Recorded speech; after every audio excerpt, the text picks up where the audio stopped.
Halo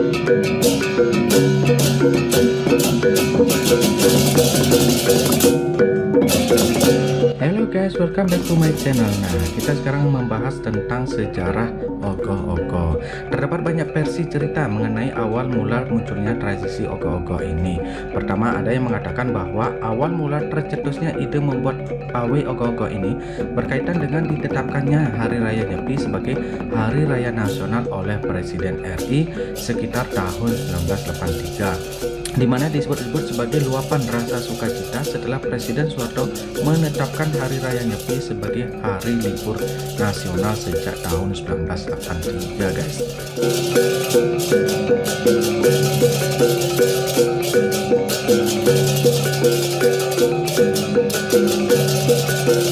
Budaya baru ini semakin menyebar ketika ogoh-ogoh diikutkan dalam Pesta Kesenian Bali yang ke-12.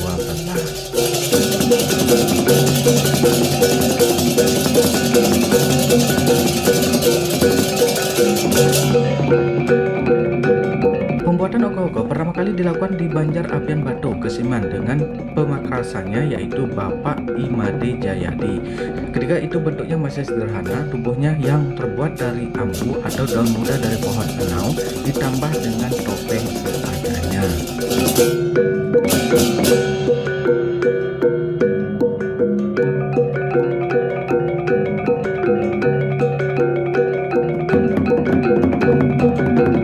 Cerita lainnya menyebutkan bahwa ogoh-ogoh dikenal sejak zaman Dalem Balingkang, di mana saat itu ogoh-ogoh dipakai pada saat upacara Pitra Yajna atau upacara menghormati leluhur. Lalu ada yang berpendapat bahwa ogoh-ogoh terinspirasi dari tradisi Ngusabe Endau Ending di desa Selat Karangasem. Lalu informasi lain menyebutkan bahwa ogoh-ogoh muncul sekitar tahun 70-an guys.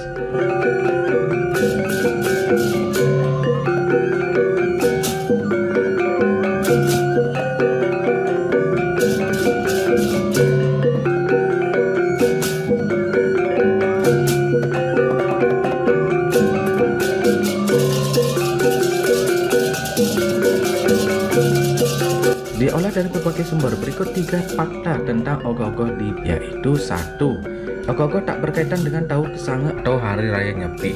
Pengarakan ogoh-ogoh biasanya dilakukan usai dikelarnya prosesi Taur Kesange atau Nyomyang Bude.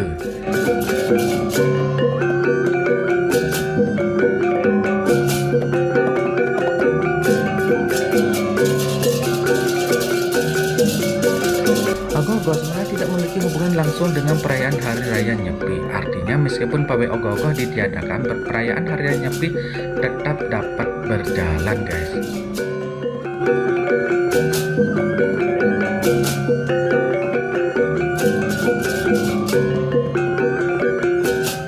Hanya saja karena sudah dilakukan setiap tahun, banyak orang Bali yang merasa perayaan Hari Raya Nyepi kurang lengkap jika tidak diawali dengan pawai ogoh-ogoh.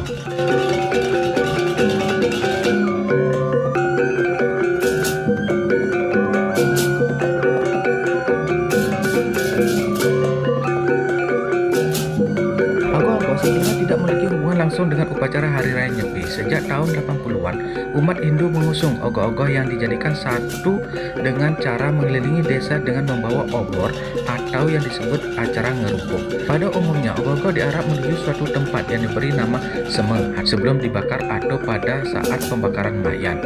Kemudian ogoh-ogoh yang sudah diarak mengelilingi desa tersebut dibakar.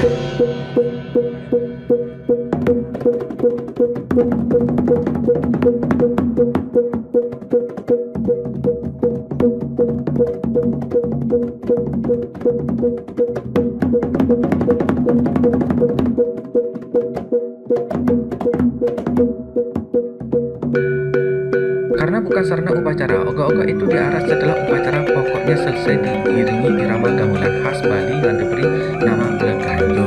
Patung yang dibuat dengan bahan dasar bambu, kertas, kain, dan benda-benda sederhana itu merupakan kreativitas dan spontanitas masyarakat yang murni sebagai cetusan rasa semangat untuk memeriahkan upacara ngerupuk. Karena tidak ada hubungannya dengan Hari Raya Nyepi, maka jelaslah ogoh-ogoh itu tidak mutlak ada dalam upacara tersebut. Namun benda itu tetap boleh dibuat sebagai pelengkap kemeriahan upacara.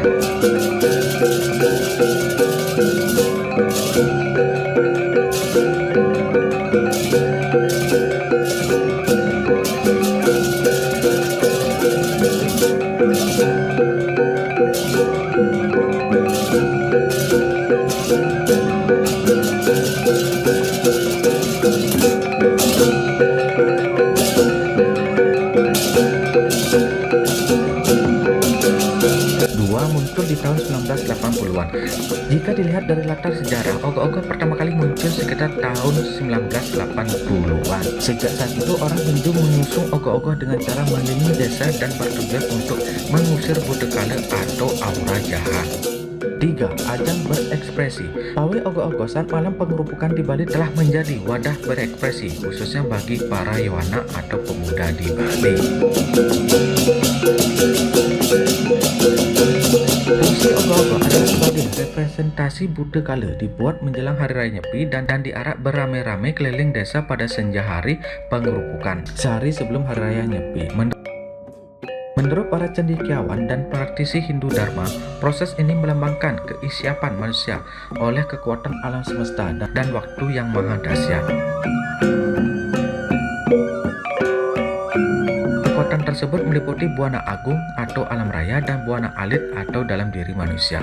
Dalam pandangan Tattwa atau filsafat, kekuatan ini mengantarkan makhluk hidup, khususnya manusia dan seluruh dunia, menuju kebahagiaan atau kehancuran. Semua ini tergantung pada niat luhur manusia sebagai makhluk Tuhan yang paling mulia dalam menjaga dirinya sendiri dan seisi dunia. Apapun pendapat tentang sejarah asal-muasal ogoh-ogoh di Bali, dewasa ini meski zaman semakin berkembang, teknologi semakin maju, tapi ogoh-ogoh juga semakin terkenal, bahkan menjadi salah satu tradisi yang ditunggu-tunggu oleh warga Bali, bahkan wisatawan lokal ataupun mancanegara. Tapi sayang, dikarenakan wabah COVID-19, pemerintah daerah Bali mengeluarkan surat edaran untuk melarang melakukan pawai ogoh-ogoh saat pengerupukan sehari sebelum Hari Raya Nyepi dari tahun 2020 dan Nyepi saat ini 2021.